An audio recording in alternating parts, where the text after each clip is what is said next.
Okay, so in my boohoo whinge whinge cry cry video, we went through some of these parts. Now, I can't do these and these on the control arms because of reasons. The control arms in the car are two different ones. I think maybe one's original and one's not original. The arms are pretty good. The ball joints, I don't know the condition of the ball joints. One of them I've split the boot on. I went to swap the boot for another one, and that's the only one with a clip-on boot. The rest of them are all like a press seal-on boot. I have two brand new control arms over there, but they're also different, and I don't know the history of them. They came on a car that had a lot of Amazon parts on it. So I don't know what to do, whether I just get new ball joints and just pick two random arms that don't match and do all the work, or if I get two arms that do match. I don't know. So for those, I can't. These, again, I don't know. I got to measure them, and it's sway bar bushes. I'm not videoing me putting on sway bar bushes. I mean, come on, my channel's shit, but even I have a limit. So they can go back in the box. This is easy. Do you want to watch me do this? Does anyone really want to watch me put that on? Let's get the subframe out. Let's do that. Let's get the subframe, drop it on the ground, roll it right here, put all the new gear on it. Let's do it.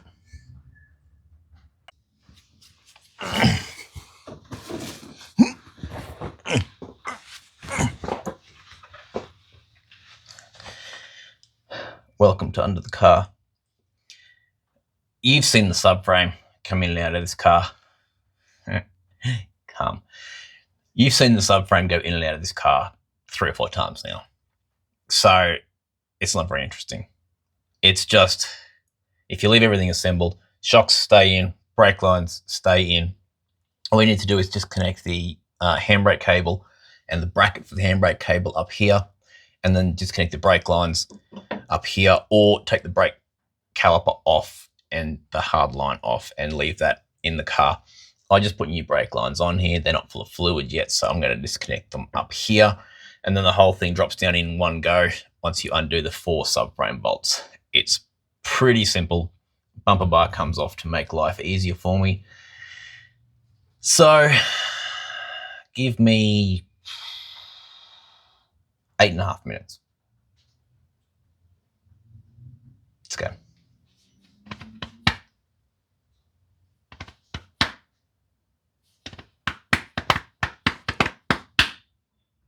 That's the gutter phone.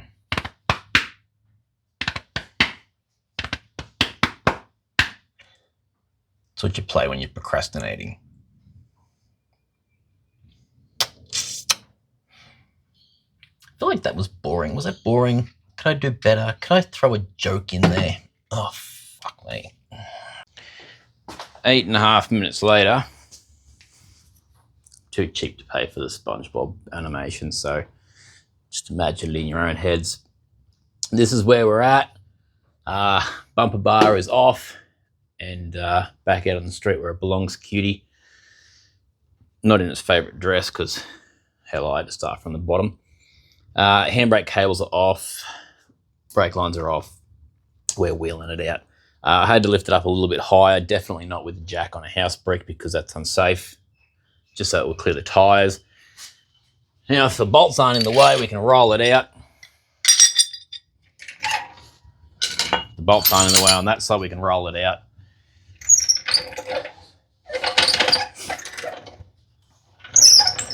Now, I did take the rear stabilizer arms off because apparently I hadn't gotten these handbrake cables out of this axle before. I guess they were in it, and I just put the handbrake cables and everything in.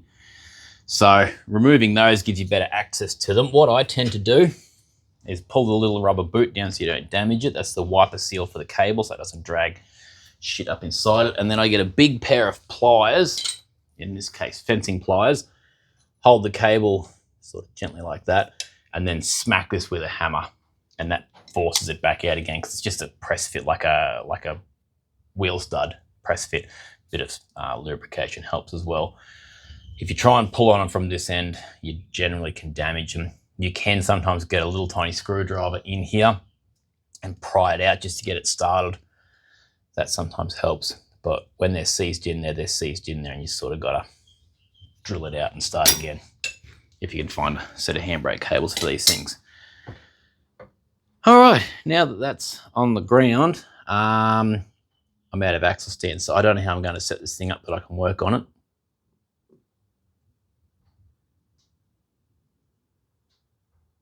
Sometimes I really amaze myself with how dumb I am.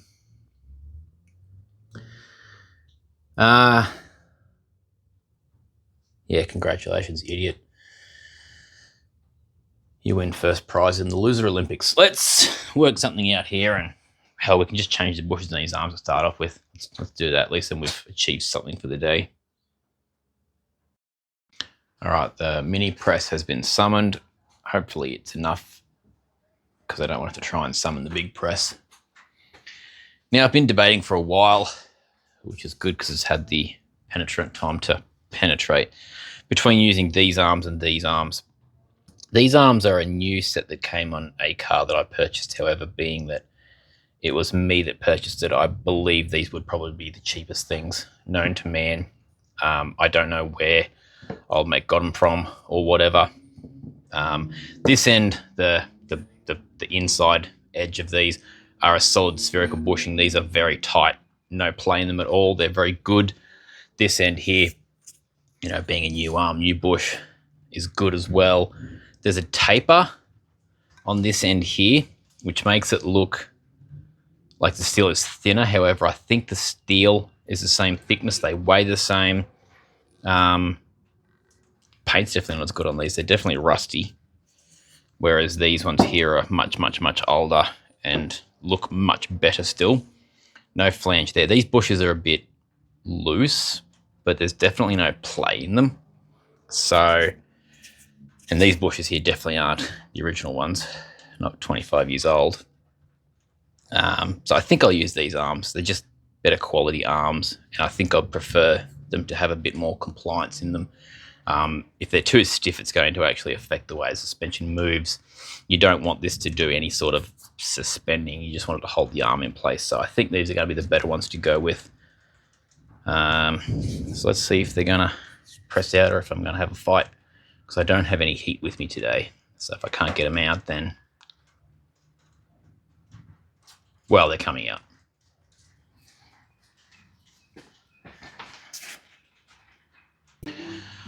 All right, you hang out over there out of harm's way. The other benefit of, you know, never being a monetized YouTube star is that I can not turn my music off anymore, which is nice. Now, you probably realised around this shop I don't have the best in the way of press tooling. I've normally been able to make it do with sockets, flywheels, old bearing races and stuff lying around. However, this is right on the side of weird, which is not good. And I probably should just cut the bearings to get them out, but for some reason I don't want to do that. Now the socket that I've got that fits, it is a very snug fit in this. I've got to press the bearing out and then press the socket out. And I've also lost it, which is quite impressive because it's a pretty big socket. But it fouls on here on the inside, so it always kicks it off to the side. So it makes for some adventures. And again, I don't have a lot of flange to grab here on the bottom either. I should have something bigger to receive it, but I don't, and I'm too lazy to go to the shop and get my press tools, and I'm too cheap to buy a second set for at home, and, you know, just stupid people things.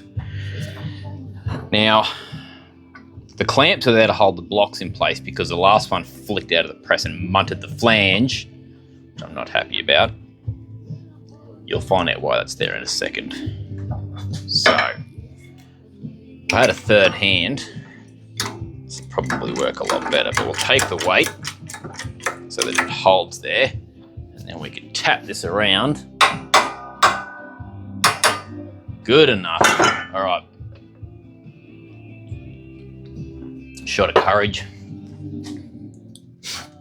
Today's shot comes from Mauritius. don't even know where that is. That's also going to hit the thing on the way out, but we can get it started. Ow! My ears! Well, it's out. And now the socket's stuck. See it? This is what I told you would happen. Release the weight a little bit. Get the tap a little bit. Line it up a little bit. Send it a little bit. Ah, there we go. Look at that. Like a professional. It's going to hit the bed. I don't think it's hitting the bed. Ah, it's hit the bed. Come on, man. So close. Okay.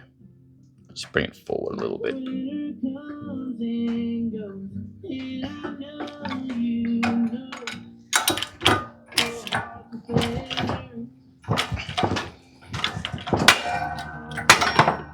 I don't even know why I have this press here. It's pretty much useless. I should just get rid of it and keep the big one. You know, being able to press things without having to take them into work is useful, I suppose. All right, another socket to get that socket out. Do I have another socket here? If I was another socket, where would I be? This one will work. Probably not the best, but hey, none of us are the best. Actually, put this back in here just so that it doesn't kill you.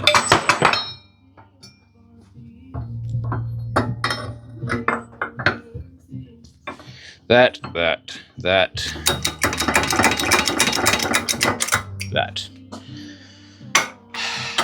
Because I might need this socket one day. Better get it out of there.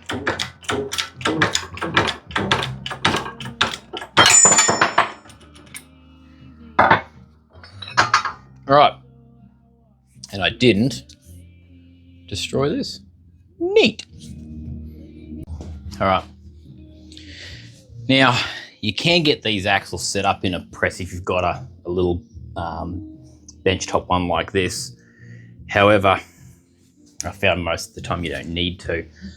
So these ones here have even got these little rubber flanges on there, which conveniently I'll just socket just in the right place. Like that.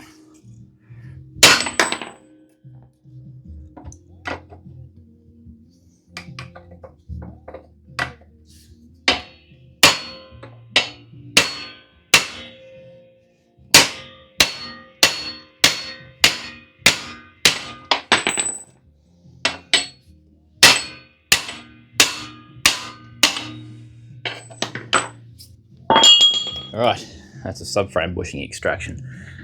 Get that one up there now and clean these journals out and put some new ones on. Really should have cleaned this axle first because I'm filthy. And then of course I'm sweaty, so then I'm touching dirty stuff and touching my face and not quite as beautiful as when I started.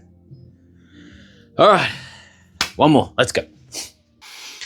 I'm going to clean up a bit of this mess. Pitfalls of having a small shop is you put 4 things down and you can't fit anything else. So I'll clean up these surfaces here and then we'll slap the new bushings in. Now, there's a bit of controversy around lubrication. I mean, there's not. There should be. So when I was taught installing bushings, you only greased the surfaces that you want to move. So for instance, this sleeve goes through there with a bolt in it. I don't want this sleeve to spin in this bushing. I don't want this bushing to spin in here. I want the bolt to spin in the sleeve. So I lube that surface and the faces. However, everywhere on the internet, every person I watch will lubricate the outside of the bushing, push it in, lubricate the inside of that, push the sleeve in. So I don't know, and even the manufacturer even says on here to lubricate the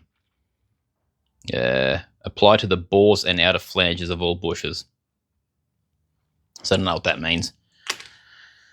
So anyway, I'm going to do it my way. I'm going to fit them dry. I'm going to smash the sleeves in dry, and I'm going to then lubricate these faces and the insides of those pins, because that's how I was taught to do it. And it hasn't failed me yet. And I don't care if this thing squeaks. So let's do that.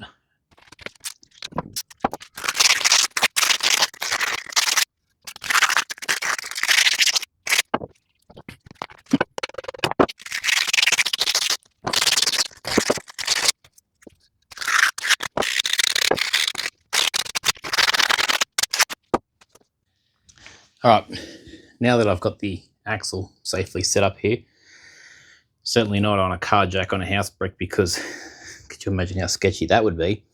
We're gonna start working on this ARB. Obviously I need to pull the wheel off the other side to be able to slide it out, but at least I can get it prepped up here before I drop it all the way on the ground and try and work on it down there. So buckle up, because I'm gonna drop some information bombs on you here. This little plastic dude in the end of the ARB here is just a little dust cover. So you pop him out, and that reveals a thread, which I'm pretty sure is an M12 by 1.5. I don't know. I don't think it's wheel bolt, but it might be. I don't know. But I know that this bolt fits in there. And you can actually wind this bolt in after we take this one out of here. And it pulls this end cap off, which theoretically should be pretty loose anyway, because it hasn't long been in there.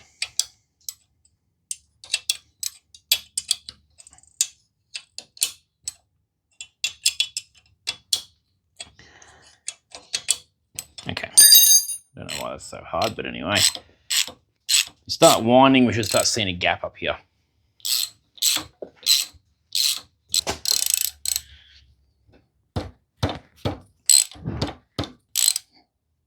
There it goes, now it's coming.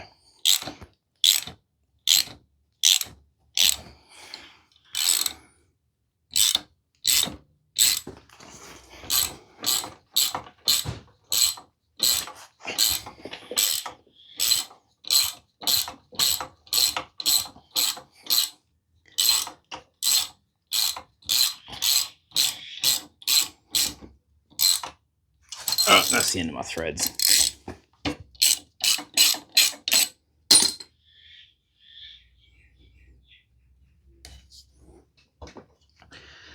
And that's not out far enough to get off yet. So let me go find a longer bolt. Actually, before I go to all that effort, let me just try a pry bar.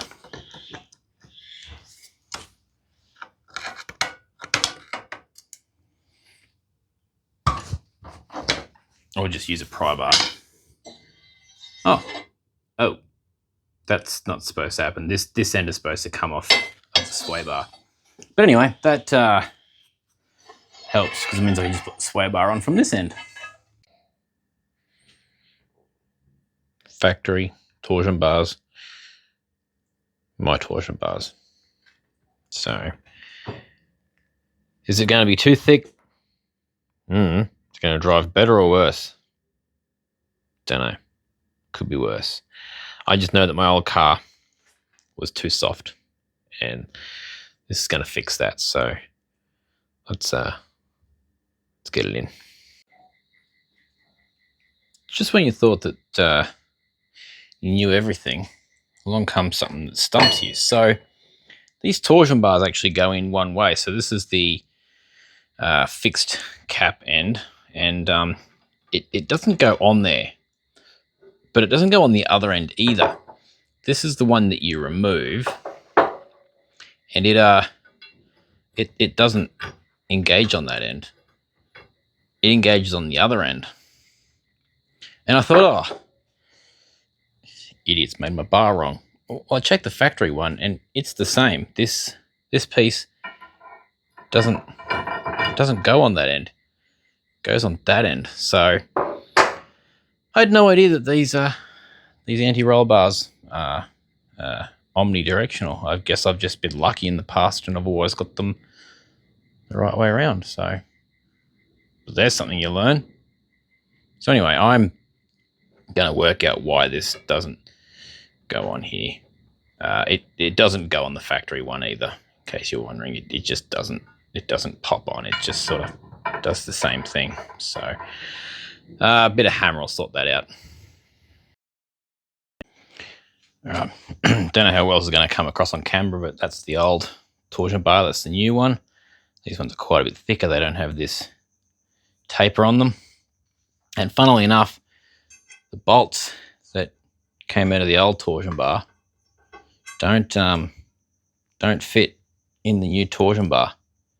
But these bolts that look exactly the same and even have exactly the same thread pitch, they do go in. So that's interesting.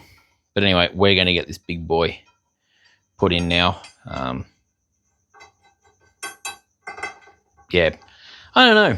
That's weird. I guess there are a special bolt in those ones and these ones aren't. But anyway, I was trying to clean the threads up on it to try and get the original bolt back in, thinking that maybe it was a tapping problem.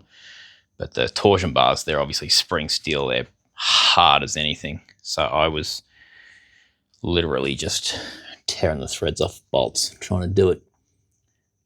So I've had fun here, and I've, every tool in the shed is now on the floor. I packed the anti-roll bar with some fresh grease. How much is actually going to get into the bearings? Probably not a lot. I just put it in behind the seal. If it gets hot enough and the grease melts and becomes less viscous, it'll melt into the bearings. If not, at the very least, it'll prevent dust getting in there and wearing things out. And I sort of gave everything just a good coat of grease as a prank to future me. So when I pull it out, I get covered in grease. I'd really love to take this axle outside and tidy it all up, but it's going to get covered in brake dust in the first 2 laps anyway, and trying to drag this thing outside past the car to wash it's just not going to happen. So we will persevere. That's the one I want to take out. I literally just took that out of it. It's getting late. It's time for bed. Let's just got to change this one, pop the wheels back on, put the new bushes in. I gave these a squirt of lanolin to prevent them from rusting. Plus I also love the smell of sheep. So they've been cleaned up. I'll just slap the new bushes in and away we go.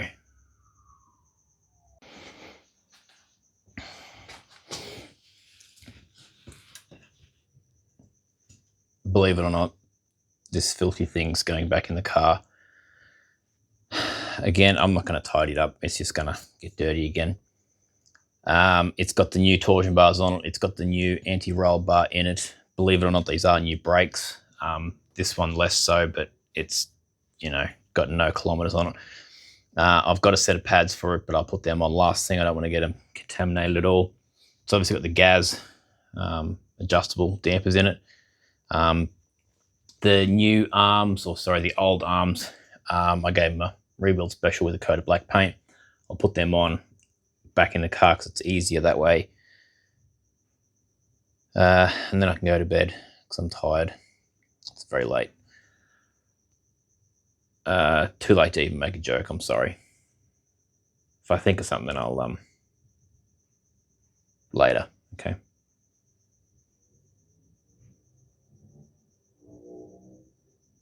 No, I thought something coming to me then, but nah.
All right, that is all done, and I'm glad for it.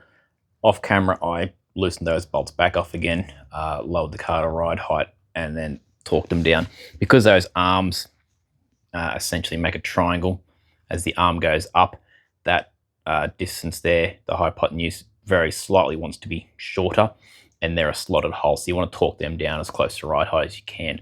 Otherwise, if you torque them down too far out when the wheel goes up, it just puts undue pressure on your bushes, flogs them out sooner than you need to. So ignore the fact you saw me torque that one in the air, because I got ahead of myself like an idiot. Handbrake cable and bumpers are going to stay off until I get the fuel tank in, and still haven't decided how I'm going to do that. So this is pretty much how the car's going to be for the next 6 months, because that's how I roll around here.